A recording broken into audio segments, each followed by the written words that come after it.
You're listening to ORA, brought to you by Philothea Studios. If you find this production helpful in your journey, consider sharing it with a friend and leaving us a 5-star rating.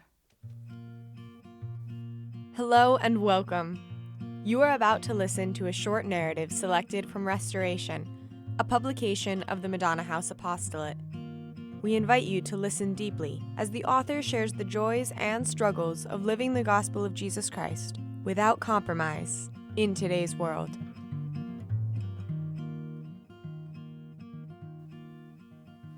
Our Family Goes to Cana by Deacon Forrest, Wallace, Associate Deacon of Madonna House. The following article appears in Restoration in July 2011. My wife Mary was a Cana kid. When she went to Cana Colony, Madonna House's retreat vacation for families, with her family, she was only 5 years old. The year was 1960-something, and she remembers a tall woman with a booming voice, white hair, and a commanding presence. Mary thinks it must have been the Bee, Catherine Doherty. She remembers campfires and white birches and a walk with her dad in the woods, and stories so scary no one could sleep, and the warmth of a wood stove on a cool summer night, and the stars. Oh my, the stars. 20 years passed. Not long after we were married and we had started our own family, Mary began suggesting that we go to Cana Colony. Something always made her want to go back there. She had had other vacations, of course, but she never cared to repeat any of them. Only Cana in Combermere. She had never forgotten that 1 week there. Mary had been touched by Madonna House in another way, too.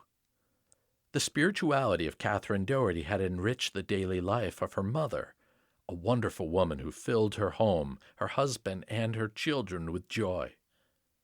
Mary's mom understood the hidden life of Nazareth. Mary cherished 2 special family photographs.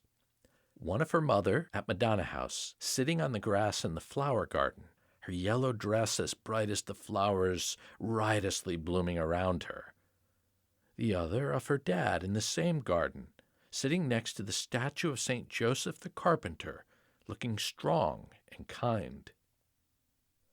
Well, time passed and life happened, and for one reason or another, though Mary recommended Cana Colony to friends and strangers, we never got there ourselves those first few years of our marriage.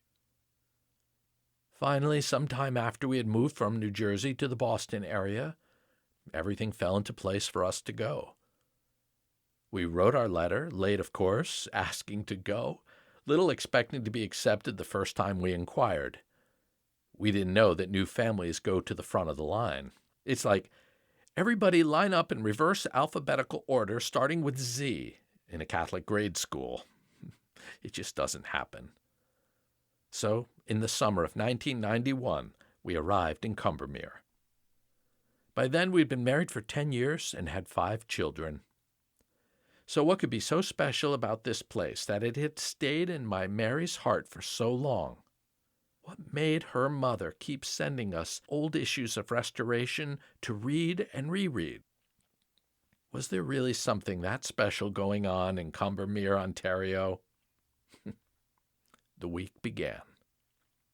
A young priest, Father David May, gave us conferences, played cards with us, taught with stories and phony beards from the dress-up box, and showed us his joy, how satisfying the priestly vocation can be.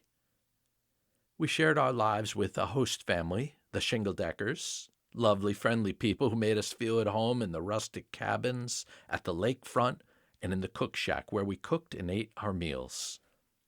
And then there was Peggy Cartmel, a Madonna House staff member who watched over us with care. We saw the little mandate, the spirituality of Madonna House, being lived out by all these people and by other members of the apostolate whom we met. And then there were the other families. They were doing strange things like homeschooling their children, praying together, trying to grow organic gardens, and just trying not to be like everyone else. They were families trying to be Catholic, in a world rapidly rejecting Jesus and his church. Best of all, the faith was alive in these families like ours, who struggled to pray the family rosary with toddlers. These families were so much fun, so authentic, each one with a different story. We fished, we swam, we prayed, we explored, and we saw the face of our Creator in the wilds of Canada. We came to know and love one another in the simple process of living a week of faith and family fun. It was a week of challenge and peace. And it was so sublime to be in the presence of Our Lady of Combermere and under her protection. We learned so much, and we came to realize that we are small and poor. That is so freeing. Then, all of a sudden, the week was over. We said goodbye and promised to never forget each other. We never have. And to stay in touch. We tried and mostly failed. These were the days before the instant message. Cana isn't a cure for anything. The same family that comes to Cana Colony leaves it 6 days later. But it does change hearts.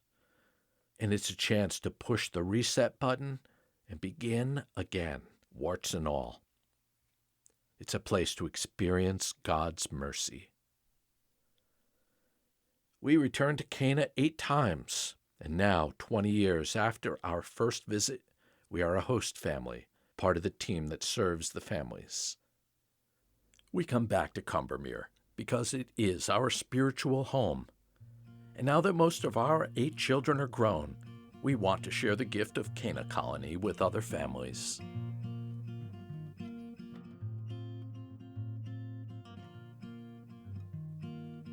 Dear friend, thank you for listening. Rest assured of the prayers of the Madonna House community for you, our listener. May God bless you and keep you. May God shine his face upon you. And may God give you his peace.